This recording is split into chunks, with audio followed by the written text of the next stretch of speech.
donc ici, on est avec Guillaume. Bonjour Guillaume, Bonjour. Merci d'être là. Donc toi, tu es commentateur e-sport professionnel, c'est ton métier, hein, ça Exact. existe, c'est un vrai métier. Et donc c'est toi qui vas commenter la finale du tournoi qui va se dérouler ici maintenant. Est-ce que tu peux nous présenter les joueurs, en tout cas ceux qu'on ne connaît pas encore? Alors, on a de très gros joueurs ici. Alors, évidemment, ils sont invités, donc vous les connaissez déjà, je pense. Zachary Bentato, joueur d'Anderlecht. Quentin Van de Watten, joueur du Standard de Liège. Ce sont vraiment des boss, hein. On peut le dire très clairement. Respectivement, dans la saison régulière de l'ePro League pour l'instant, ils ont fini 6e et 8e avant les phases finales. Ça leur a donné la possibilité, justement, d'atteindre ces phases finales. Donc, c'est de très bons joueurs. Et pour les accompagner, les gagnants de votre tournoi FIFA, tout simplement, les finalistes, avec d'un côté Arnaud Lambert, de l'autre côté Florian Van Damme. Et je pense que j'aurai le temps d'en parler un peu plus pendant le match. En tout cas, ça promet d'être une grosse finale, un bon match. Et donc, je vais te laisser marquer le départ de cette finale. Et je souhaite, en tout cas, bonne chance à tous les joueurs et que le meilleur gagne. Merci, bonne chance à tous. Alors, effectivement, je vais mettre mon casque, on passe directement en incursion.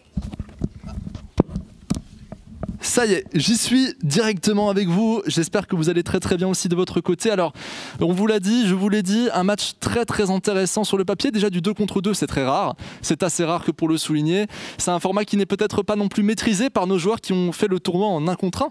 Donc il va falloir faire attention peut-être au plus de qualité, c'est certain. Peut-être du côté de Florian Van Damme. Alors je vous l'ai pas dit durant la présentation précédente, mais Florian Van Damme, c'est quand même le joueur de Charleroi.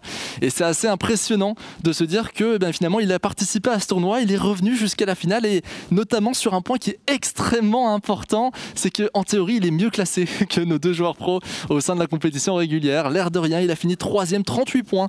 C'est un très bon score. Et il va falloir voir si ça va aussi se répercuter. Face à lui, un joueur qu'on connaît beaucoup moins, je vous l'ai dit aussi, Arnaud Lambert. Alors, il a 18 ans. Pour ceux qui s'y connaissent un petit peu dans le mode FUT Champion, je parle aux connaisseurs ici, mais ça va peut-être les intéresser. Il fait des résultats autour de Or 1, Elite 3. Donc ça reste quand même pas mal du tout. Et donc il n'a aucune grande performance à présenter. Il n'y a pas grand chose à vous dire pour l'instant. Il peut créer son histoire dans ce tournoi et c'est évidemment ce qu'on lui espère. Dernier petit élément, et je pense que c'est vraiment important avant que le match puisse réellement démarrer, et je pense que ça va vous intéresser. Il faut savoir qu'un statut de finale entre Anderlecht et le Standard, c'est déjà arrivé en championnat de Belgique en 2019. J'avais déjà eu l'occasion de le commenter. Et il faut savoir qu'à l'époque, c'était pas le Standard. Exactement, en fait, Quentin Van de Watten était joueur de Moucron. Et Moucron a affronté Anderlecht en finale du championnat de Belgique 2019. Les 2 joueurs se sont affrontés et ça s'est terminé sur une victoire 4-0 pour justement Quentin Van de Watten, pour l'ancien Moucron, maintenant le Standard de Liège. Et le match qui vient déjà de se lancer, je vais pas vous mentir, j'ai hâte de voir comment ça va se passer. Vous voyez les petites couleurs en dessous, Didista Shadow en rouge et bleu, Imperator et Fifi en jaune et rose mauve, à peu près plutôt mauve dans le jeu. Violet, alors je ne suis pas connaisseur parfait des couleurs, mais vous m'avez compris. Et on est parti directement sur les droites avec une première occasion intéressante pour le Standard et le bel arrêt. Très bel arrêt. Anderlechtois, un corner qui va être joué peut-être. Premier poteau, ça a l'air d'être le cas. Ça va sortir finalement avec une dernière touche anderlechtoise encore une fois. Deuxième corner de l'autre côté. Corner qui va être joué au niveau des points de penalty. Et le premier but, 1-0 pour le Standard de Liège.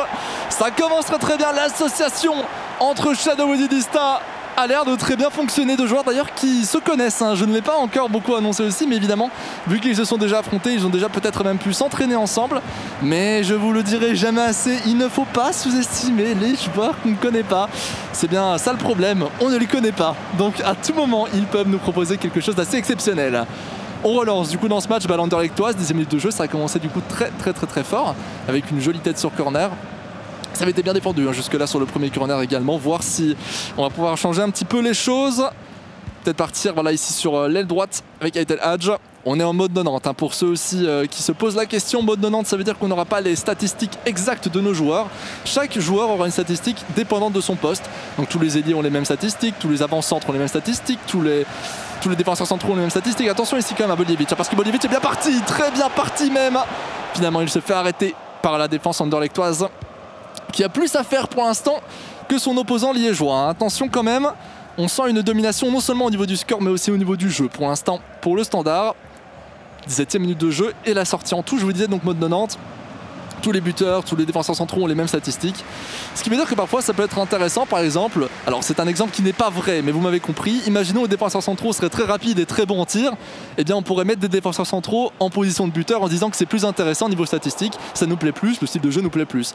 Mais par exemple on n'aura pas un avantage certain avec un joueur qui en réalité est très bon en dribble, bah, il aura les mêmes statistiques qu'un joueur qui au même poste était très mauvais en dribble. Voici pour les différents éléments à bien comprendre. Et Sambi Lokonga au ballon, Mikhail Lichenko lance une belle profondeur vers Amoso sur l'aile gauche qui se fait presser par Yann. On va chercher une mécha peut-être pour la première occasion d'Arlectoise et cette passe qui est un petit peu trop puissante malheureusement. Elle a bien été tentée. Là on tente une typicale Charleroi un peu à l'ancienne. On va chercher de la centre et la belle tête très bien réalisée. N'oubliez pas, hein, vous pouvez voir grâce au curseur au-dessus des joueurs qui est eh bien, justement le possesseur de ce joueur. Là pour l'instant, voilà, c'est Imperator qui a envoyé ce ballon et c'est récupéré par justement Fifi par Arnaud Lambert. Et du côté adverse, même chose, hein, Divista qui sera en rouge tout le long du match, Shadow qui sera en bleu tout le long du match également. À droite, avec Aitel Adjandré qui commence réellement à revenir aux environs de la 30e minute de jeu. Et on va partir là avec une jolie passe en profondeur qui sort en touche malheureusement. L'idée était bonne, hein. On va avoir beaucoup de profondeur probablement dans ce jeu là, c'est évidemment tout à fait logique. Au niveau des professionnels que nous voyons actuellement avec ces joueurs qui ont réussi à atteindre la finale du tournoi, eh bien c'est deux styles de jeu radicalement différents. Je reviens juste après cette action parce qu'elle m'a l'air tout à fait bien investie ici avec To sur les droites, avec Aitel Hadj encore revenir en retrait vers To et finalement Yann se reprend. Donc je vous disais du côté eh bien, du Centre de Liège, du côté de Shadow, on a un jeu très agressif, très offensif. Il a souvent été décrié pour son manque de qualité défensive. Il a réussi à arranger ça au fur et à mesure du temps et maintenant, même si ça reste toujours pas son point fort évidemment, on le ressent beaucoup moins que durant ces dernières années. Attention ici c'est pas mal du tout, la petite feinte de frappe et finalement eh bien, on se fait tacler en... Qu'est-ce qui se passe? La petite feinte de Sumirot, elle revient sur son pied, le but son contre favorable. Par contre il va falloir m'expliquer, est-ce qu'il a pris des cours de gymnastique avant d'arriver parce que cette prise de balle, il a réussi à se lever avec un réflexe absolument exceptionnel. 2-0 pour le Standard, ce qui veut dire que pour l'instant Divista se dirige tout droit vers une PS5. Est-ce que je voulais rappeler ça? Est-ce que je voulais rappeler le gagnant de cette confrontation? Eh bien il remporte une PS5, alors évidemment pas les joueurs professionnels, hein, mais je parle bien des joueurs qui ont atteint cette finale. Car oui, c'est une vraie finale mais qui se jouera un aller-retour, hein, donc rien n'est fait. Ne l'oublions pas, il reste encore du temps peut-être pour aller chercher cette PS5 du côté d'Arnaud Lambert. Attention, dans l'axe, Nmecha, joli tacle, très joli tacle. Et on part de l'autre côté, oh le pressing d'Imperators, Zachary Mentato qui a tenté de surprendre son adversaire. Je vous ai présenté du coup le style liégeois, passons au style anderlechtois. Un jeu très posé. Justement, on pourrait dire qu'une de ses qualités principales, c'est la défense. Même en atteignant le rectangle anderlechtois, eh bien ça ne suffit largement pas, on peut le dire. Il a tendance à très bien récupérer ses ballons dans ses positions. Donc il va falloir faire évidemment attention. Et c'est aussi un as pour trouver les petits espaces dans les défenses bien construites. On peut dire que sur papier, en termes d'avantage entre les deux styles de jeu, je pense en tout cas, et ça s'est révélé vrai en 2019, mais ça pourrait très bien changer, que Shadow a plus de... Comment dire, au niveau du style de jeu, part avec un léger avantage. Ne serait-ce que par la manière de jouer, encore une fois, parce que je trouve Zachary Mentato très fort contre les défenses qui sont particulièrement passives. Les défenses qui ont tendance à reculer constamment, c'est pas le cas du côté liégeois, pas du tout. Il est aussi meilleur face aux attaques plus construites, plus lentes. Donc c'est pour ça que je vous dis ça. Après, on l'a entendu, hein, durant le débat, ce sont deux rivaux depuis bien longtemps, à l'époque de l'EGO notamment. Donc c'est important de savoir qu'ils ont plus l'habitude et ils ont pu comprendre. Mais je ne vous ai conté les histoires que de nos deux joueurs pros qui sont ici. N'oublions pas que nous sommes en 2v2 et donc que ça change tout. Et c'est Imperator au ballon sur l'aile droite. Il revient chercher l'appui un petit peu du milieu de terrain, notamment ici avec Sambi Lokonga, To. Et To qui malheureusement n'arrivera pas à construire quelque chose d'intéressant. Après cette première demi-heure très radicalement à l'avantage du Standard, et bien maintenant c'est Anderlecht qui tranquillement reprend sa place. On l'avait déjà vu en fin de première mi-temps. Ici c'est encore plus clair. Après ça ne veut rien dire. La possession, ça ne veut pas tout dire. Attention ici Nmecha, 2-1. Alors là c'est la situation où si on n'était pas en période de coronavirus et on n'avait pas des plexiglas entre nos joueurs, il y aurait le petit chèque qui serait fait. Ça c'est sûr et certain. Très bien réalisé hein, entre ces deux joueurs. Et je vous l'avais dit, ne pas sous-estimer Arnaud Lambert, qui même s'il est peut-être moins connu que tous les autres que je vous ai cités, peut créer du danger. Ça s'est vu ici. Nmecha, 61e minute de jeu, pardon. Et c'est 2-1. Raskia. Gabori. Rappelons, je vous le répète encore une nouvelle fois, pour ceux qui viennent de nous rejoindre, il y aura un match retour à l'issue de cette première confrontation. Donc rien définitivement n'est fait. Là, on va tenter un joli pressing, mais du coup ça laisse un peu d'espace sur l'aile gauche. Oularé cherche Boljevic. Et à droite, ouais, c'est compliqué. C'est compliqué, il va quand même essayer de la donner. Elle est parfaite. Elle est absolument parfaite. La spécialité de ces deux joueurs. Et Simirod qui revient en retrait. Ouais, au final, ça reste dans des pieds liégeois, c'est le principal. Et finalement, Zulj qui vient tranquillement peut-être essayer de dégager tout l'effectif anderlechtois. Zulj justement, et a été là. Il est bien sollicité ici. Par contre, c'est du 2 contre 3. C'est du 2 contre 3, il va falloir faire les bons choix. Et la balle passe en retrait pour Tau qui est revenu tout seul. Le râteau parfait. Et le 2-2. Oh, quel move incroyable d'Imperator ici pour esquiver le tacle liégeois. Et quand je vous disais que rien n'était fait, j'ai une petite pensée pour tous ceux qui nous regardent et qui se disaient oh c'est bon, c'est fini, ils sont largement supérieurs parce qu'ils ont marqué des buts tôt. Voici directement la preuve qu'il ne faut rien dire avant le coup de sifflet final sur FIFA 21, 18, 19, 20, peu importe le FIFA auquel vous jouez en réalité. C'est le football, de manière très générale. Et oh là là, c'était violent ça comme tacle et on va récupérer le ballon. Ah, il pouvait pas, il était parti, ouais, c'était vu. Malheureusement la course qui avait été un petit peu arrêtée, l'accélération du défenseur central qui lui a permis de reprendre ce ballon. Mais l'idée était bonne et c'était logique de tomber dans ce petit piège, un petit bug aussi, on l'a vu, durant l'accrochage entre le défenseur et l'attaquant. On récupère une nouvelle fois ce ballon, décidément Anderlecht qui est vraiment bien revenu. Un jeu très simple proposé par Anderlecht, mais je pense que c'est ce qui est efficace. Vu que ce sont deux joueurs qui n'ont jamais joué ensemble auparavant, il faut jouer sur la simplicité. Il faut donner des actions qui sont pas compréhensibles rapidement. Appel contre appel probablement. Et failli sur les droites avec Lestienne, se retourne. Et de l'autre côté, vous l'avez vu, ces fameuses passes en profondeur. Il y a encore des passes en profondeur qui malheureusement n'ont pas encore, depuis un moment maintenant, réussi à réellement tromper. On a vu notamment cette grosse passe lobée qui est absolument extraordinaire, mais qui finalement n'est pas rentrée dans les filets. À droite maintenant, Faye, Lestienne.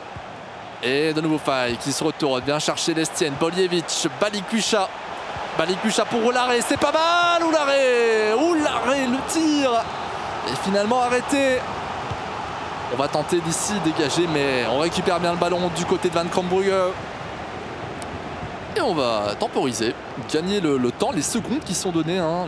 Ouais, par contre ça c'est mauvais, ça c'est très mauvais, Ah, ça c'est le genre d'erreur qu'on ne voudrait pas voir dans un match avec autant d'importance. 3-2, le Standard qui revient. Ah là, ça c'est des erreurs que je fais moi-même beaucoup plus. Et je pense que vous aussi, peut-être, chers joueurs de FIFA qui nous écoutez, vous le savez très bien. Ça nous est tous arrivé au moins une fois, pour ne pas dire au moins 25. Sardella. Zulj. Et on va changer d'aile peut-être. Oh, un peu de chance ici, dans cette passe qui finalement aurait pu être arrêtée. On tente la profondeur pour Enmecha avec Aitelac sur l'aile droite. On retente la profondeur ici vers Enmecha une nouvelle fois. La revanche immédiate anderlechtoise. Et on aurait dû tirer le premier poteau, je pense. Ce centre qui était largement vu par l'effectif du Standard. Et c'est une victoire dans le match aller. 3-2 pour le Standard de Liège. Ça démarre très bien.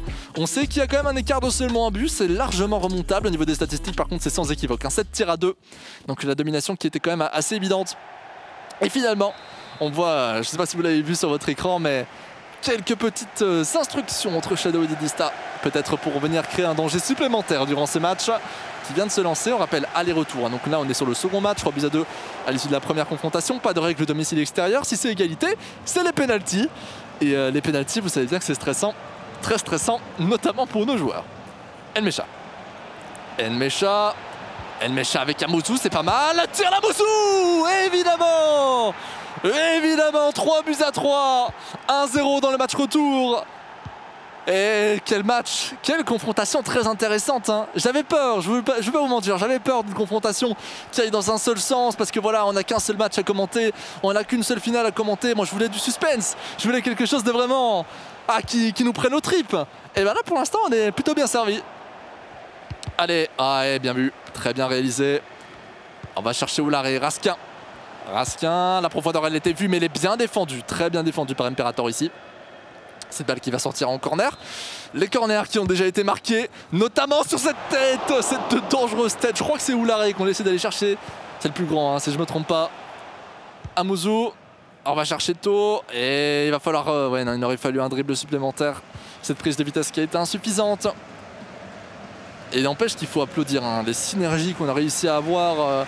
Alors je me doute que Idissa et Shadow ont peut-être déjà joué ensemble pour l'une ou l'autre raison, mais du côté d'Arnaud Lambert et d'Imperator, c'est vraiment, ça je vous l'assure, une première, donc c'est absolument exceptionnel. Et quelle passe magnifique! Oh, c'est un poteau ou un dégagement du gardien? Les deux je pense, les deux. Le corner, joué premier poteau! La tête qui va sortir! La tête qui va sortir. Eh bien, on en a pour notre argent, même si on le rappelle, ce live est gratuit. C'est là tout le plaisir. On en a pour l'argent qu'on n'a pas donné. Attention, Lorenz pour Sambi Lokonga. Et on va chercher Zulj maintenant. Et à droite, peut-être non, on va revenir vers Sambi Lokonga. Essayer de construire tranquillement. Et là, on a une grosse opportunité de profondeur qui va être vue sur un Mouzou sur l'aile gauche. On est en 2 contre 1, 2 contre 2. Non, mauvaise passe, c'est dommage. Il faut se relancer immédiatement. Côté liégeois. Avec Faye ici, il ne peut pas lancer l'Esten, il était en position d'enjeu au moment où la trajectoire de balle était la plus intéressante. Et finalement, Morio va essayer de reprendre, mais il ne va pas y arriver, pardon. Et Simirot avec Oularé. Oularé pour Gavori, Raskin. Oh, pas mal, Balékucha! Pas mal du tout, mais décidément, oh là là là là là là là, j'allais dire, les contres sont liégeois aujourd'hui. Mais là, pour le coup, je retire ce que j'ai dit, la chance qui n'est peut-être pas tant liégeoise que ça. Avec ce tir qui passe à côté, on le rappelle, 3-3 en score cumulé. 1-0 dans ce match, retour 3-2 durant le premier match de cette confrontation. Et Sardella avec Enmecha sur les droites. Enmecha, oh la petite frappe qui passe en grand pont. Hadj maintenant, il le tire bien arrêté une nouvelle fois par la défense liégeoise. Bienvenue d'ailleurs à tous ceux qui nous rejoignent et qui se demandent pourquoi est-ce qu'on voit actuellement du FIFA sur les réseaux du MR. Je vous comprends. Attention au l'arrêt, Raskin. Raskin pour Gavori, on le rappelle, hein, c'est la finale du tournoi FIFA qui avait été organisé justement. Et que j'ai la chance de vous commenter ici. Balékucha, la petite feinte, il est parfait, la double feinte et le tir arrêté. Arrêté finalement. Et on va jouer le corner peut-être assez rapidement. Oui, c'est fait. Et finalement non, ça va sortir. Je pense qu'elle a été touchée par une tête. Ah non, finalement pas du tout. Pas du tout. On relance dans l'axe. Dans l'axe ici, c'est pas mal. Avec l'Estienne.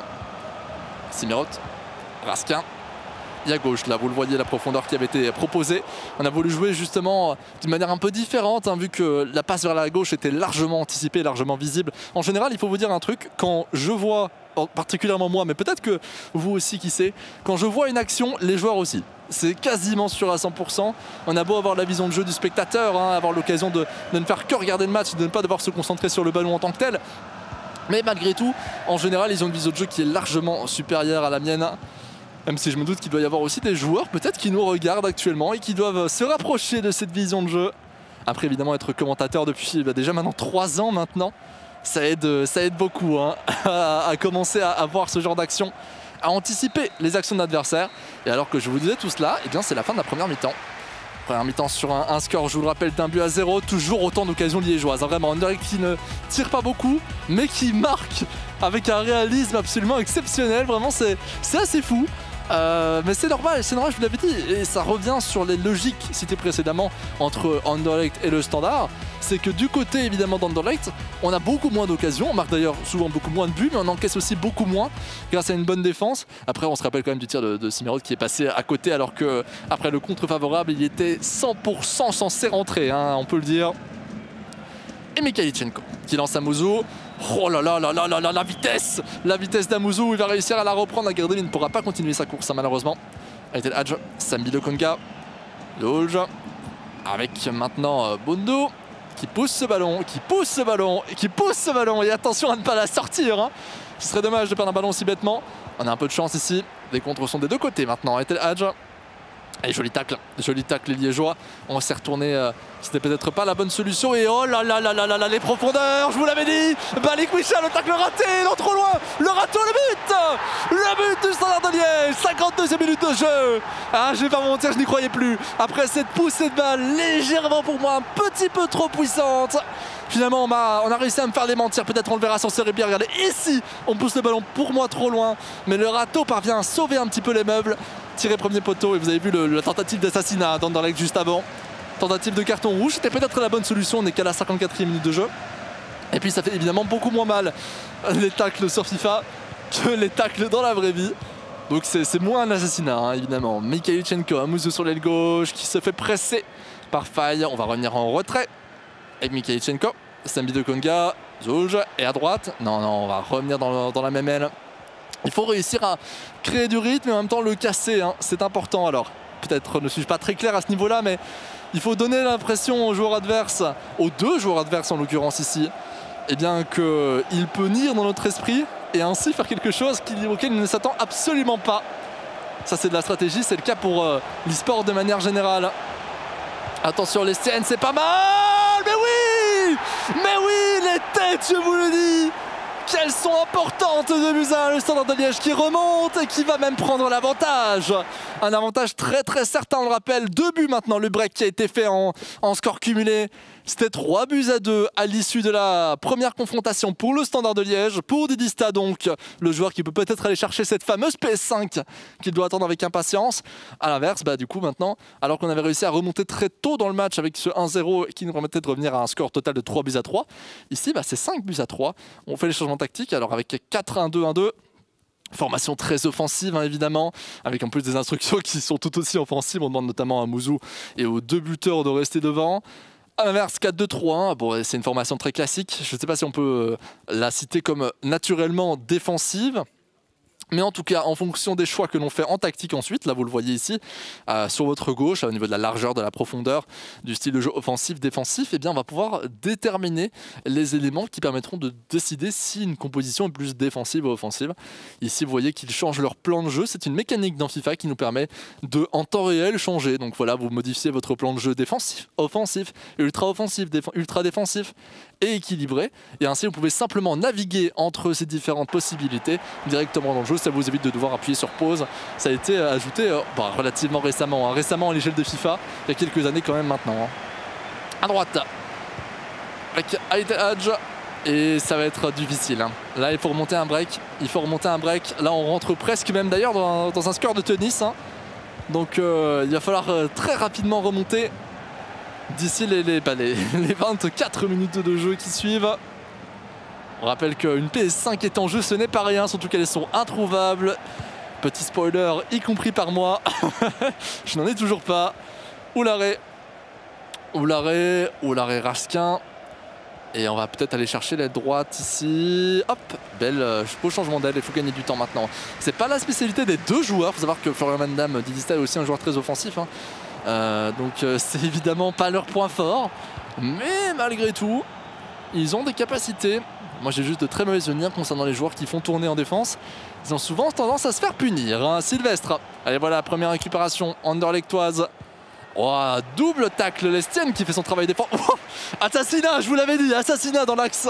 Attention à Oularé, double contact. On va chercher l'aile gauche maintenant, tente de se retourner, pourra proposer quelque chose d'intéressant. Il s'effondre sans toucher le ballon même. Ou alors s'il l'a touché, c'était nettement pas au bon endroit. Sardella à droite, il peut lancer, elle a été vue sur le radar. L'utilisation du radar de la part d'Anderlecht et notamment de la part d'Arnaud Lambert. Et le but, 80e minute de jeu. Mesdames et messieurs, un but, c'est le nombre de buts qu'il va falloir marquer pour qu'Anderlecht puisse revenir à égalité et aller au tir au but dans cette confrontation. Je vous le rappelle, nous sommes sur un score actuel de 5 buts à 4, tout simplement. 5 buts à 4, c'est donc encore potentiellement remontable durant les quelques minutes qui vont suivre. Quand je vous disais que essayer de faire tourner le ballon, ça avait tendance à se faire punir. Et bien finalement, bon, on s'est pas fait punir dans la défense, hein. On s'est fait punir qu'on a essayé quand même de mettre un petit peu d'offensive. Donc je vais pas trop insister là-dessus, mais vous m'avez compris. Attention, ouais, mauvaise, bien vu. Après le 2 contre 2 permet aussi de faire du pressing encore plus efficace qu'en 1 contre 1, évidemment. Ça nous permet à la fois de gérer un joueur et en même temps 2. Attention ici au standard, c'est pas mal. On vient chercher, ça va être compliqué. Il va falloir créer quelque chose d'intéressant avec cette belle passe sur l'aile gauche. Attention.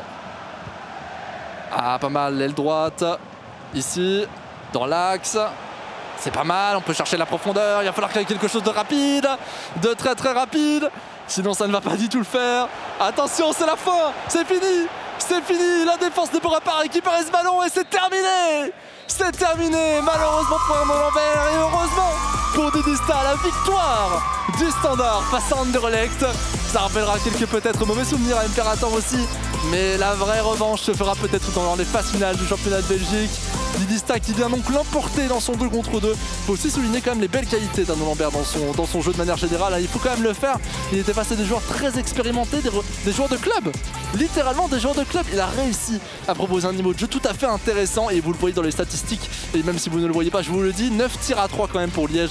Ça reste largement mérité. Ça va être l'occasion pour moi de changer de setup une nouvelle fois. Je vais passer sur mon micro-table. Mon deuxième micro, disons plutôt cela comme ça. Je vais inviter notre cher Didista à prendre ce micro et c'est le moment de l'interview. Alors, ce match, comment ça s'est passé? Bah, ça s'est bien passé, on a eu la victoire au final, donc plus que parfait. Et qu'est-ce que ça fait? Est-ce que tu avais déjà eu l'occasion de jouer avec Shadow avant? C'est la première fois? Comment sont faits les automatismes? J'ai jamais eu l'occasion, donc on a regardé un peu juste avant.